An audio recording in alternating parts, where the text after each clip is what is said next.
అందరికీ నమస్కారం.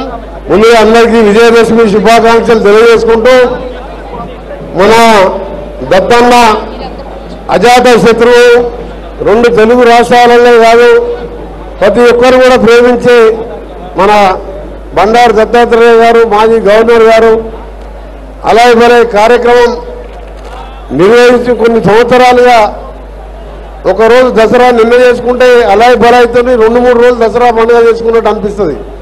అలాంటి అజాత శత్రువు దత్తాత్రేయ గారి పిలుపు మేరకు ఇచ్చేసిన పెద్దలు గౌరవనీయులు వెంకయ్య నాయుడు గారికి, మాజీ చీఫ్ జస్టిస్ రమణ గారికి, అలాగే వేదిక పైన నాగార్జున గారికి, వేదిక పైన అందరు ఎంపీలకు, ఎమ్మెల్యేలకు, కేంద్ర మంత్రులకు అందరూ కూడా నమస్కారాలు తెలియజేసుకుంటూ మీ అందరికీ కూడా మంచి జరగాలని, చెడుపై విజయం సాధించే విధంగా విజయదశమి రాబో కాలంలో అందరం కూడా దేవుని దయ వల్ల సుఖ సంతోషంతో ఉండాలని, మరీ ముఖ్యంగా మా దత్తాత్రేయ గారు నిన్న 100 ఏళ్ళు ఆరోగ్యంగా ఉండాలని, వారి వారసత్వంగా విజయలక్ష్మి గారు కూడా ఈ కార్యక్రమాన్ని ఎంతో ఘనంగా నిర్వహిస్తున్న వారికి ఆ దేవుని ఆశీర్వాదం ఉండాలని, పార్టీలకు అతీతంగా ఇన్ని వేల మంది ఈరోజు దసరా తెల్లారే వచ్చిందంటే దత్తాత్రేయ గారికి ఎంత అభిమానం ఉందో దీన్ని బట్టి అర్థమవుతుంది.